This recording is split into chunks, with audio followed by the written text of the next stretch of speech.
Hello and welcome everyone to another episode of the PlantFueled Femme. Today we have special guest with us, Lisa Goldberg, and Lisa is joining us. She is a nutritionist and a weight loss specialist coach. So welcome, Lisa. I'm happy to have you on the show. Well, thank you. I'm really excited to be here today. Thank you for having me. Absolutely, absolutely. Really looking forward to our conversation today. We're going to dive into um, the missing piece to lasting fat loss. And I'm just kind of curious, Lisa, how did you find your way into the space of nutrition coaching? I found my way in like a lot of women did with their introductory to how to lose weight my freshman year in college, right? I gained the proverbial like 15 to 20 pounds, like really in like no time flat. If my parents dropped me off at the end of August, beginning of September, by November, I was like 20 pounds overweight. So I remember my parents like actually picked me up during, the holiday and they were like, what the heck happened to you? And that's really what sparked my interest in nutrition because I was like, what do I do with this body now that and it was really just a matter of, different habits and lifestyle changes going away to college versus eating in your parents' house. So that kind of began my journey of quick weight loss diets, fast, it was kind of like Atkins and it was like the Cambridge diet and it was just like all these quick fix, low carb, no carb sort of things. Lost the weight, gained it back, lost the weight, gained it back, probably for the full, at least my freshman year at school. Um, and that's what got me interested in nutrition. And while I didn't end up with my degree in nutrition from undergraduate school, I ultimately became a personal trainer after several years of working in the retail marketing industry, went back into really kind of what I felt was my calling, well, health and wellness, and then went back for my master's in clinical nutrition. And when I started working with clients, it seemed that, and because clients came to me for weight loss, so it seemed that everybody asked me the same question at the end, and which was, what can I eat after dinner? Which was so interesting to me because I was like, but if you just ate dinner, you're not hungry. So why do you want to know what you could eat? And enough people asked me that I was like, there's something to this. And that's when I started to explore like mindset, right? And habit and behavior change. And that's really what got me into the work that I do today. So, because, as we're going to have this conversation about the missing piece to lasting weight loss, I truly believe that there's an element of this work on your weight loss journey that, people tend to overlook because nobody really talks about it, right? So all we do is go on the diet, Mhm. right? And it works until it doesn't. So true. And then when it doesn't work, then you just find another diet. Right. Right. And enough people. So here's the thing. So I, work with, women, and most of these women have struggled since they're 8, 9, 10, 12, 14 years old. Right. And then after doing the diet and losing weight and doing the diet and losing the weight, when they do enough of that, they start to feel like, what's wrong with me? That there must be something wrong with me. And they go through this, self-criticism, low self-esteem. It really chisels away at their self-esteem and their self-worth. And they start to form a belief of, it's not going to work. Nothing I ever do will work. And I don't truly believe that I could lose the weight and keep it off, right? And while they still try, because it is one thing after another, and as we invent things like what's going on right now in the weight loss market, right? The new injectables. But I still believe that even if you take that route, you have to do the mindset, habit, and behavior change work, right? Because you need to address what got you to be overweight in the first place, right? And so when I speak about the missing piece is this inner work, right? The work between your head and your heart. Right. That's so true. I knew that's where you were going to go with this. But I think that it is amazing that you're out there working, as a clinical nutritionist and you're working on this mindset piece because most that I have come in contact with don't do that. It's all calories in versus calories out.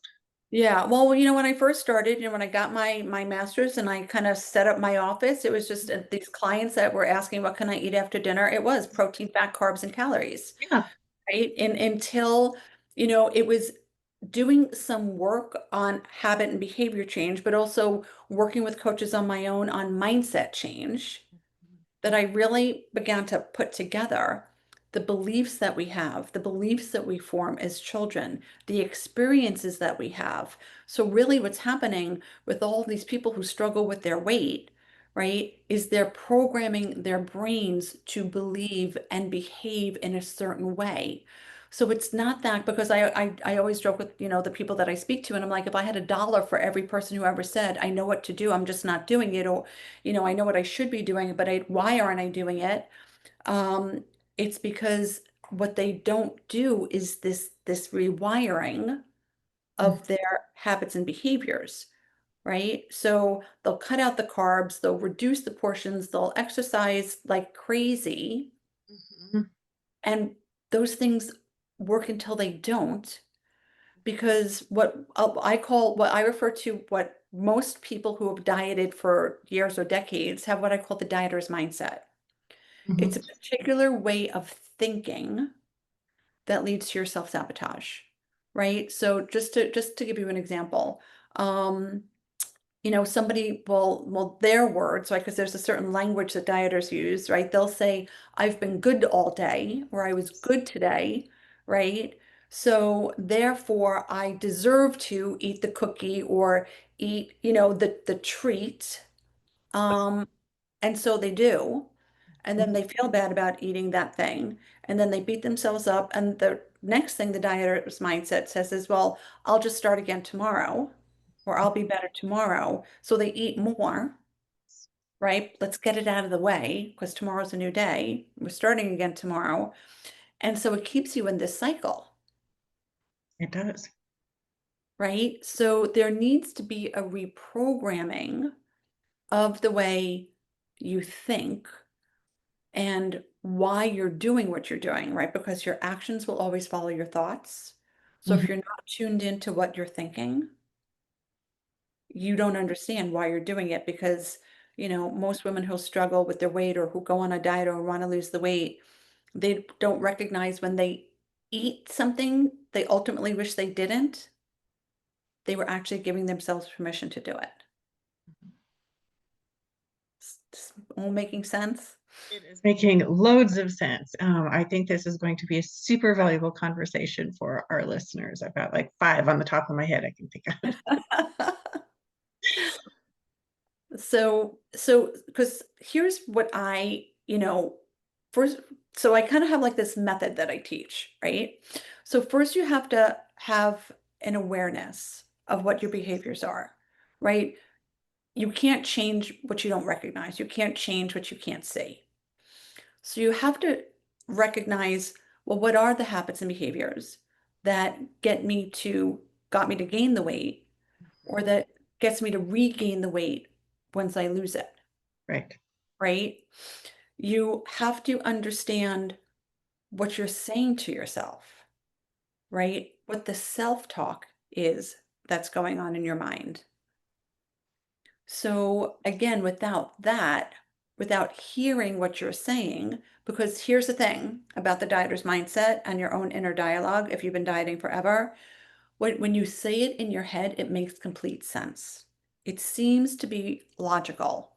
But my clients will always say to me, once they start to share what they were thinking, and they preface it with, I know this sounds ridiculous, but, because now they're about to hear it with their own ears, Right. right? So Yep.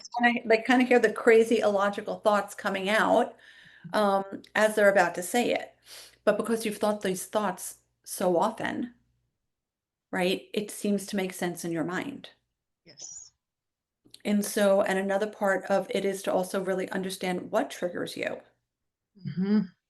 And more importantly, it's so important to recognize especially if you're an emotional eater, because a lot of my clients struggle with emotional eating that leads to the yo-yo dieting, what emotions or feelings, when they're triggered, are you eating? What are you just stuffing down? What are you distracting from? or perhaps for somebody, they're trying to fill something up, an empty bucket, right? Not enough love, not enough joy, right? Not enough inner peace, whatever it is. So, people use food for things that have nothing to do with physical hunger. Oh yeah, 100%. And until they stop that behavior, if you're somebody who struggles with your weight, until you learn how to reprogram that, get clear on what do you do with those feelings if you're not eating them, right? Because at the end of the day, those are the things that need to change if you want to lose weight, but more importantly, not regain the weight that you've lost. Because when I work with my clients, it's not just about the weight loss, it's giving them the tools and creating the shifts, right? The reprogramming of what goes on up here so that the weight doesn't come back. They have a different way of reasoning with themselves. I say like they have their rabbit hole voice and their logical voice, and we have both at all times. But the process teaches them how to listen to the logical voice, and pay attention and actually act out of what's true, real, and factual versus the story that you typically have told yourself. Right. Yeah, yeah, that is so true. And I think it's super common, like you've said, they can achieve the weight loss, Mhm. but without that mindset piece, it will come back. Yeah, yeah. And because so many people are so frustrated, like, why? And they're like, I don't understand. Right. And here's the thing, they could be feeling amazing in their bodies, Yes. Yes. right? And then I believe that a lot of people, when they're feeling better in their body, they have something or they develop something which I coined cocky dieter syndrome, Mm, right? Where very they start to take these extra bites of food or they right. extra snack or they, overindulge, and before they know it, right? So they somehow think they're Teflon to calories now because they're feeling so good. Right. And then they create the same old excuses where they're rationalizing and justifying, right? Mhm. So the dieter's mindset again says it's just a little bit, what difference does it make, Right. right? That makes so much sense. So, but if you think about it, if you're somebody who says to yourself, or you hear yourself say it's just a little bit, right? If you do that several times a day over 7 days a week, Hmm. it's no longer just a little bit, Right. right? And if on Tuesday you're eating something and you're just like, oh, it's just a handful, right? It's just 6 M&Ms or Hmm. whatever it is. It's just 2 cookies. Um, you're not remembering on Wednesday, Thursday, and Friday that you said that all those other days before, Right. right? That's a wired in thought Hmm. that's in your habit loop. Right. Right. That's so true. So how would someone go about breaking those thoughts? Like I've read some mindset books where we actually like physically, well, not physically, but we mentally have to rewire our brain so that we do not think in that manner. So how would someone even start to do that if they can understand that they are having these thought patterns? Yeah. Well, the first thing, as I said earlier, is to be aware, Right. to listen, right? To hear what you say to yourself when you're about to eat. And I always, often say, are you even hungry when Mhm. you're thinking about food? So often people are just on autopilot and they eat for all these reasons, whether it's emotional or whether it's boredom or procrastination. They eat for reasons outside of having to be hungry. So you have to be aware of what's driving you to the kitchen, right? So, because in order to change the thought pattern or the thoughts that are actually self-sabotaging, you have to hear them and recognize that they're not true, real, and factual. For instance, right? You think right? And so what did dieters say? I heard the cookies calling me from the kitchen, right? Like they can actually think that the cookies actually speak, but in their head, it's their thought of, I know the cookies are in the cabinet, right? Yes. You have to hear that thought and ask, well, am I hungry? Why am I thinking about the cookies? Right? But then you're going to create an excuse, which is what the dieters do, Mhm. as to why it's okay to eat the cookies. Right. You have to listen to what you're saying to yourself. And then you have to change the narrative around it, right? So maybe the new narrative would be like, well, I'm not hungry and I want to lose weight more than I want to eat those cookies, right? Or feeling better in my body is more important to me than eating those cookies, right? Or how will I feel, truly feel after I eat those cookies? Because the dieter, especially if you're an emotional eater, has a belief that the cookies are probably going to make you happy. True. But right? But if you're struggling with your weight and it's preventing you from losing weight or it causes you to regain the weight you've lost, is it really making you happy? Right.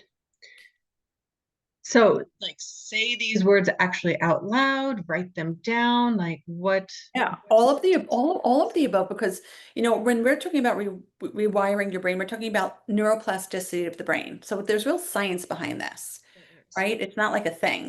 There's real science behind it. And it's about consistency and repetition. Mhm. Consistency and repetition. Anything we do, like a habit is something we do without thinking. So any habits we have, it's because we've consistently done them over and over and over again, right? Like if you're somebody who snacks after dinner at night on the couch, right? That's a habit.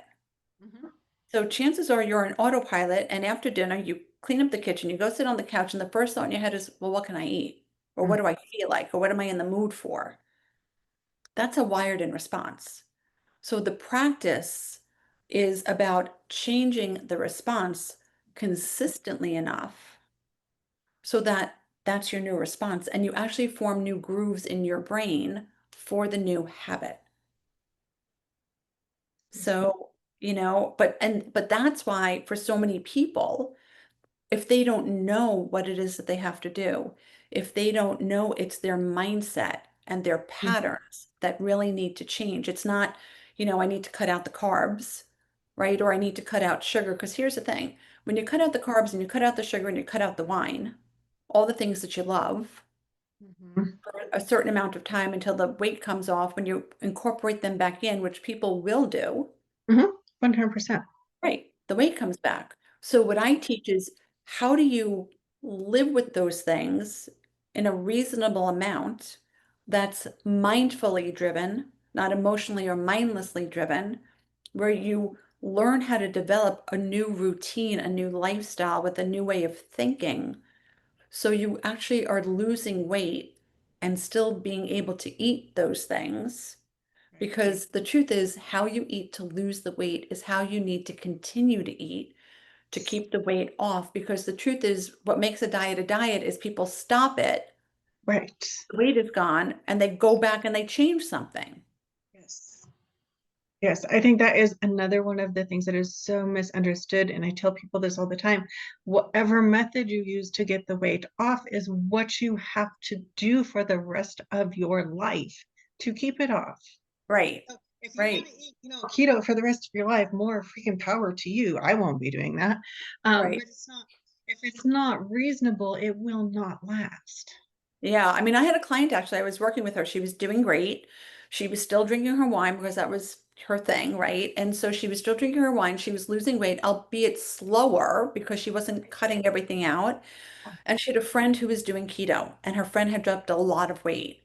And of course, she was feeling a little envious.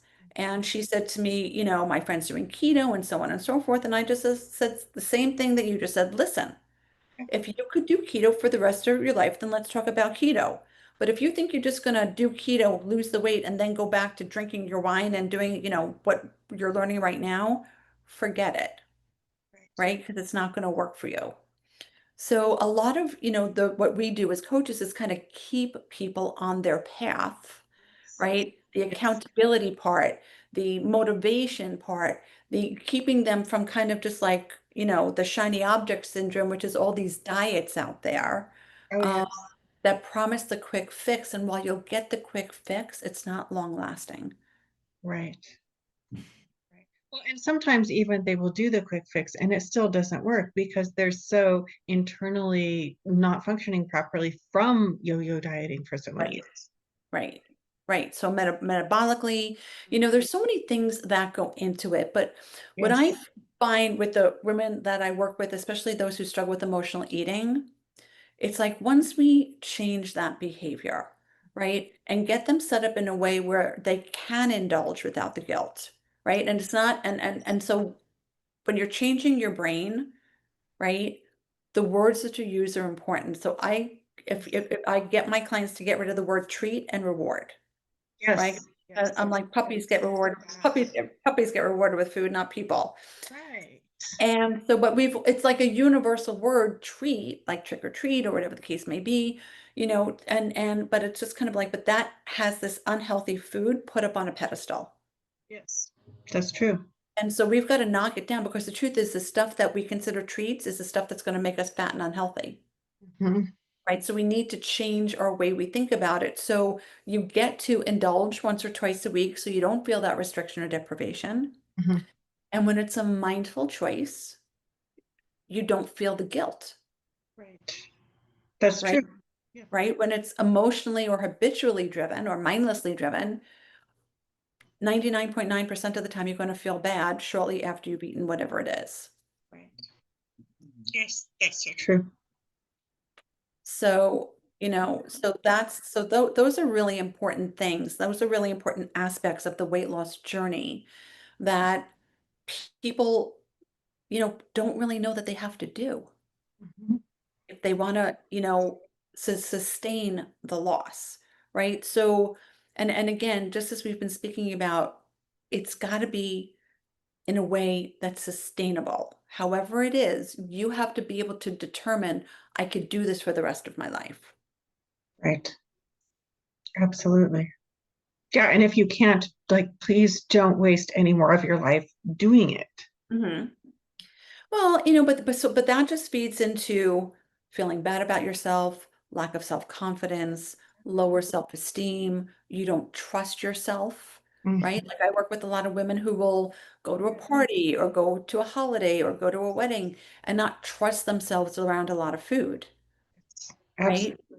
Right? Because part of their dieter's mindset is I don't trust myself to be in control. Hmm. But that's all in the way they're thinking, right? Right. So that's why that thought process needs to change. Right. Right. And it's all tied in. And it's not just changing the food and your mindset, it's working on your self-care, your self-love, your self-esteem, your self-worth. Right. Right. Because at the core of working on your mindset, they need to identify why they hold these beliefs in the first place, Yes. which is much more deeper internal work. Yes. Right. And that's the work that we do because it's got to be done. And so often when people start doing this work, they see things and they uncover things. And a lot of it, with this program, it starts young. It starts in childhood. Hmm. Right? If you were a child who you had to clean your plate before you left the table, or you had to clean your plate in order to get dessert, right? So now you're taught that the sweet thing is the reward, and you've learned how to overfeed your body, right? So your brain signals stuffed as when you're done. You're also taught that something sweet ends a meal if you have dessert every night after dinner. So you get all these, you know, wrong messages, for lack of a better word, right? It's just not good messaging, but we're all products of our environment. So it's like your parents before them and the parents before them. And so it's kind of like it's a handed down kind of conversation. Right. Yeah, so it really is. But it doesn't mean it has to be forever conversation.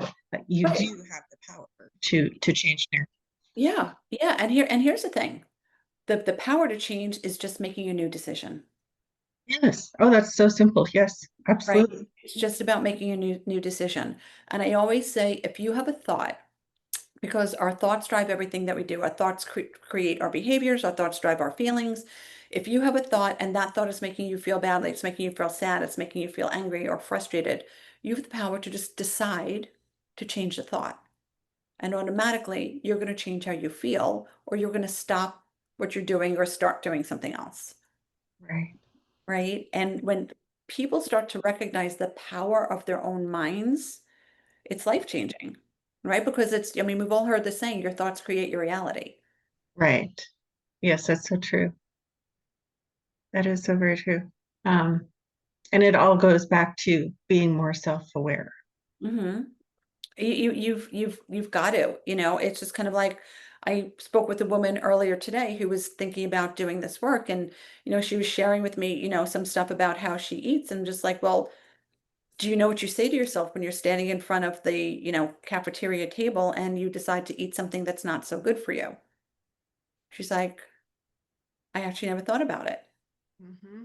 Right. And so if you find yourself making not such good choices, you have to ask yourself, well, what am I thinking? What am I telling myself about making that not so good choice, even though intellectually you know it's not a good choice, but you do it anyway. Right. Yes, it does. It takes some time. It takes some practice. It's like Yeah. you can't suddenly wake up one morning and be, oh, I'm going to be very self-aware and figure all this out. It's like anything else. We have to take it in steps, and we have to be okay when we forget or when we mess up because we're Yeah. human. Yeah. The whole process, just don't give up on it. Yeah. I mean, here's the thing, the moving forward, the sliding back, the moving forward, the sliding back, it's all part of the process. Yeah. And rather than beat yourself up and stay down, just ask yourself, what did I learn from that? When I fell down, when I Mhm. slipped back, what did I learn that I'll do differently the next time? That's how our brains remember, right? Like when we make a mistake or we do something we wish we didn't, if you remember how that felt and if it didn't feel so good, your brain's going to be like, well, I don't want to do that again, That's true. right? So, and I equate this process with like learning a musical instrument. Like if you don't know how to play the piano, right? Somebody has to teach you the chords and somebody has to teach you how to read the music. And then as you start to practice and you equate the notes on the page with the chords on the piano and you start to practice, your brain starts to remember, right, between what your eyes are seeing, what your fingers are doing. And that's how people play by ear. Mhm. It's all wired into your brain, Right. but it takes, consistency and practice, right? You're not gonna, sit down at the piano like once a week and think you're gonna remember the following week what you learned the week before, No, that is very true. It takes practice. right? So, when I talk about the missing piece to lasting weight loss, it's really the inner work, the mindset work, the self-aware, the self-work, loving yourself more. It's like oftentimes when I start to work with clients, it's heartbreaking when women actually notice just how terribly they speak to themselves Hmm. and how they put themselves down inside their head. Yes, that Right? is. It just kind of feeds into the cycle. Mhm. Oh yeah, it's incredibly hard to make decisions that support your health in a positive manner when all you've ever known is tearing yourself down. Yeah. Yeah. So it's just, you know, but you have to be, here's what I always say, you have to be kind and patient with yourself. Yes, absolutely. You have to be kind and patient with yourself. Um, because it is a journey and it is a process and it's a process of change, right? And if change was easy, everybody would be doing it every day, or, you would just make a decision to be different and then you'd be different. Like if it was that easy, everybody would, nobody would be struggling with their weight. Right. Yeah, we would not have an obesity problem. We would not have chronic disease. It's doing something that's different, and it is harder than ignoring it. But I think when we ignore that too, that comes with a different kind of price tag. Yeah. Yeah. I mean, the beauty of it is it's changeable. Changing your mind, changing your habits, changing your behaviors, but it takes a commitment level on, your part to be willing to just stay the course, Yes. right? Because if you remember what's on the other side of it, it's so worth it, right? To kind of be out of that struggle with like food and the dieter's mindset and, the yo-yo dieting and that sort of thing. It's really just so freeing when you get to make a decision to have some ice cream and you don't feel bad about it, and then you just move on with your day. Right. And Yes. it felt good and it didn't feel bad. Right. Oh yeah. Yeah. Finding that food freedom is huge, Yeah, which is, you know, really like you've been talking about. It's the missing piece to lasting weight loss. right. Well, it's just I like to get this message out because there's millions of people all over who struggle with their weight Mhm. and they don't understand and they feel bad about it. And maybe they're, you know, taking the new weight loss drugs and they're having negative side effects and they're putting their bodies through this thing. But Mhm. I do believe that even if you're doing that, right? I even work with clients who have, who've had the bariatric surgery, and you might have a smaller stomach, but you still have the same brain, Right. Oh yes, that's so true. right? So even with this work, and even though they say like some of these drugs like quiet the food noise, if Mhm. the minute you go off these drugs because you've gotten to where you want to be, you have to know how to manage that and stay with the way that you've been eating that's had you lose the weight, but without the drug, right? Right. So Yes. those old behaviors still need to change. Right. Yes, that is so accurate. Because You if know, they don't, it's no different than any other diet that's right. That's exactly right. So, I like these conversations to give people food for thought, no pun intended. yeah. Maybe this is this piece that I haven't done. Maybe for all the things I've tried, right? Maybe for all the tests that I've gotten or the things that I tried or whatever the case may be, um, I didn't do the inside work. I didn't change my mindset. I haven't paid attention to what got me here, Right. right? And if it's overeating, there's a reason why you're overeating because intellectually, when people are like, I know what I should be doing, most people know what healthy eating looks like, Mhm. right? You go Yeah. online, there's a million things about healthy eating. You walk the perimeter of the grocery store, you could walk around the perimeter and be like, that's healthy, that's not. Like we just know, right? But something's driving you to the choices that you inherently know aren't good for you, but you do it anyway. And the question is, why? And that's the part that, I want to help people figure out. Right. Yes. I think that's wonderful. You've got something here. I think that's super powerful and super important. Um, Lisa, if someone was interested in contacting you about this mindset work, you know, regarding changing the way that you think about food and you think about yourself, where could they find you? Okay, well, in a couple of ways, actually, they could just go to speakwithlisa.com and set up a call with me. It's a complimentary call. Or my website is lisagoldbergnutrition.com, where they could find out information about what I do. I've got some free resources. I have a free mini course there called The Missing Piece to Lasting Weight Loss, no surprise. So lisagoldbergnutrition.com is a great place for them to start. And if they do want to set up a call to find out more, they could access that on my website as well. Okay. All right. So it sounds like the website is kind of like the one-stop shop. You got everything there. Exactly, exactly. Was there anything else that you wanted to share today that we didn't get to? Well, I think the most important piece is, especially for any, women that are sitting here listening to this, you've already got the power locked inside of you. You do know what to do, right? You just need to listen to that voice, what I call your logical voice, and trust it, right? No, it's not leading you astray, right? Because that's the voice that always says, are you sure you want to do that? But you kind of push it away and do the other thing instead. So just know that inherently, if you follow your inner wisdom, right? Because it's in there. And, if you need some help unlocking it, I would, love to help support you in doing that.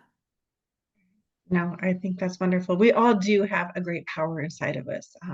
I think we've all probably spent a long time not listening to it, but like you've said several times today, that's a huge piece in turning the tables and finding that path to lasting weight loss. Yeah, exactly. So yeah, it's a good place to start.